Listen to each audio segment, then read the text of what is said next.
Hello, আসসালামু আলাইকুম। Myself GK Midul, welcome to my another video. আজকে আপনাদেরকে দেখাবো আমি সকালবেলা ঘুম থেকে উঠে প্রথমে পাখিগুলোর সাথে কি করি। তো প্রথমে আমার যেই কাজ থাকে সেটা হচ্ছে কি পাখির ট্রেগুলোকে পরিষ্কার করা, এবং সেটাই করি। যদিও এখানে একটা কথা বলে রাখা ভালো যে আমি কিন্তু এই কাজে আমি একা করতে পারি না, আমার সাথে আমার ওয়াইফ এবং আমার মেয়ে। যদিও খুব বেশি একটা হেল্প করে না আমার মেয়ে, তুমি অনেকটাই করে। আর ম্যাক্সিমাম টাইম আমার হেল্প করে আমার এইসব ক্ষেত্রে আমার ওয়াইফ। এবং হচ্ছে গিয়ে আমি রিসেন্টলি একটু অ্যাক্সিডেন্ট করাতে আমার হাত মানে 3টা ফ্র্যাকচার হয়েছে। সো সেই ক্ষেত্রে আমি আজকে ওর সাথে কোনো হেল্প করতে পারতেছি না, শুধুমাত্র ক্যামেরা নিয়ে দাঁড়িয়ে থাকা ছাড়া। তো আজকে মূলত আপনাদেরকে দেখাচ্ছি যে কী করতেছি এই, আর আমার ওয়াইফই সম্পূর্ণ প্রসেস কমপ্লিট করবে।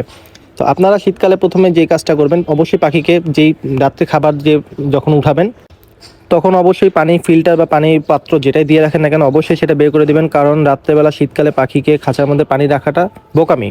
আর প্রতিদিনে পানির পাত্র খাবার পাত্র আপনি পরিষ্কার করেন বা না করেন, খাবার ঝেড়ে দিচ্ছেন সেটা ঠিক আছে, বাট সেই ক্ষেত্রে আপনাকে অবশ্যই পানি ফিল্টারটা প্রতিদিন পরিষ্কার করতে হবে।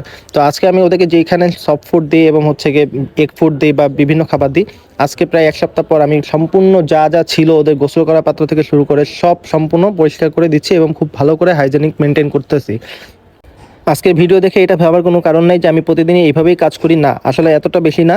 আমি জাস্ট প্রতিদিন পানি ফিল্টারটা পরিষ্কার করি এবং খাবার পাত্রগুলো 1 সপ্তাহ পর বা 10 দিন পর পর আমি এইভাবে পরিষ্কার করি। কারণ ওরা সবচেয়ে বেশি ময়লা করে সেটা হচ্ছে গিয়ে পানি পাত্রটাই, এবং পানি খাওয়ার সময় ওখানে অনেকগুলো সিট বা অনেকগুলো ওদের যে মুখের খাবার থাকে সেখানে আটকায় যায়, এই জন্য পানি পাত্রটা প্রতিদিন পরিষ্কার করি। আর আমার বারান্দা যেহেতু পর্যাপ্ত পরিমাণে রোদ আসে, সেই ক্ষেত্রে আমার এগুলো শুকানো কোনো ব্যাপার না। এখন আমার পাখিগুলো জাস্ট অপেক্ষা করতেছে যে কতক্ষণ ওদেরকে খাবার এবং পানি দিব। তো আজকে ওদেরকে একটু সময় নিয়ে পানি দিচ্ছি, কারণ আমার এই রোদটা দরকার ছিল প্রথমে। যে আমার এই বারান্দা এই সাইডে রোদ আসে, কিন্তু যেখানে ওরা আছে সেখানে রোদ আসতে আসতে প্রায় অলমোস্ট 12টা বেজে যায়। তো সেই জন্য আমি জাস্ট অপেক্ষা করতেছি 12টা পর্যন্ত। সকালবেলা জাস্ট ডিম সিদ্ধ দিয়ে ওদেরকে ঠান্ডা করে রেখে দিছি। আর এটা হচ্ছে গিয়ে আমার কালকে রেস্কিউ করা সেই পাখিটা, আমি ওদেরকে জাস্ট সেপারেট রেখে দিয়েছি, কারণ ওকে আমি কয়েকটা দিন কন্টাইম করবো, কন্টাইম করার পর তারপর আমি দিব। আর এখন আমি প্রত্যেকটা পাখির পাত্র আলাদা করে দিচ্ছি, যেন ওদের পাত্র আর এক না হয়। আমি খাঁচা নাম্বার অনুযায়ী প্রত্যেকটা পাত্রর গায়ে সেইভাবে জাস্ট নাম্বার সিলেক্ট করে দিচ্ছি, যেন আমি বাসায় না থাকলেও, আমার ওয়াইফ বাসায় না থাকলেও খাঁচা নাম্বার দেখে প্রত্যেকটা পাখিকে যে থাকবে সে খাবার দিতে পারে। ভিডিও দেখে নিশ্চয়ই মনে হচ্ছে যে প্রসেসিংগুলো খুবই সহজ, জাস্ট ধরলাম আর করলাম, বাট ব্যাপারটা এরকম না। আসলে এই পাখি যদি পালতে হয় তাহলে অবশ্যই আপনাকে ধৈর্য নিতে হবে এবং ধৈর্য সহকারে ওদেরকে পরিষ্কার পরিচ্ছন্নতা আলো বাতাসের সাথে ওদেরকে মেনটেন করতে হবে, কারণ পাখি পালা এত সহজ না। পাখি খুব সেন্সিটিভ ব্যাপার। ওদের ছোট্ট প্রাণের মধ্যে আপনি যখন বিশ্বাস জোগাতে পারবেন যে আপনি ওদেরকে আসলে ক্ষতি করবেন না, আপনি ওদেরকে ভালো রাখবেন, সুস্থ থাকবেন, তখনই ওরা আপনার একটা পরিবেশ পাওয়ার পর সেখানে ওরা ডিম বাচ্চা করার চিন্তা ভাবনা করবে। পাখিকে অবশ্যই সবসময় আপনাকে সেফটি দিতে হবে এবং ওদের একটা প্রাইভেসি দিতে হবে। দেখেন আলহামদুলিল্লাহ আমার পাখিগুলোকে এখন খাবার দিয়ে দিয়েছে, ওরা খাবারের জন্য অপেক্ষা করতেছিল এবং খাবার পেয়ে ওরা যথেষ্ট পরিমাণে খুশি।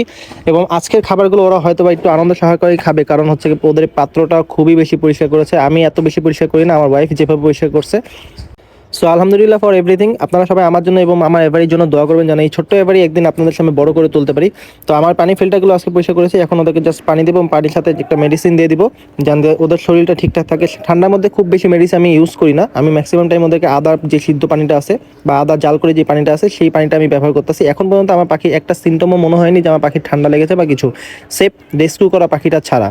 কারণ আমি ওদেরকে যেই পরিবেশটা দিচ্ছি, ওদের গরম সময় গরম এবং বাতাসের সময় বাতাস, যেটা যখন প্রয়োজন তখন ওরা সেটাই পাচ্ছে আমার বারান্দা থেকে। যদি খুব বেশি টেম্পারেচার দরকার হয় তখন আমি সেভাবেই মেনটেন করতেছি। তো আপনারা যারা পাখি পালবেন, নতুন করে শুরু করতেছেন, তারা অবশ্যই এইগুলো মেনটেন করবেন। আর যারা আমার থেকে অনেক বেশি অভিজ্ঞতা আছে তারা আমাকে অবশ্যই জানাবেন যে আমার আর কি করা দরকার। তো এখন আমি জাস্ট ওদেরকে ফ্রেশ করে গোসল করতে দিব, কারণ প্রত্যেকটা পাখি প্রায় 15 থেকে 20 দিন হয়ে গেছে গোসল করে না। সো আলহামদুলিল্লাহ দেখেন গোসল করতেছে কি সুন্দর। সবাই ভালো থাকবেন, সুস্থ থাকবেন। আল্লাহ হাফেজ। Thanks for watching.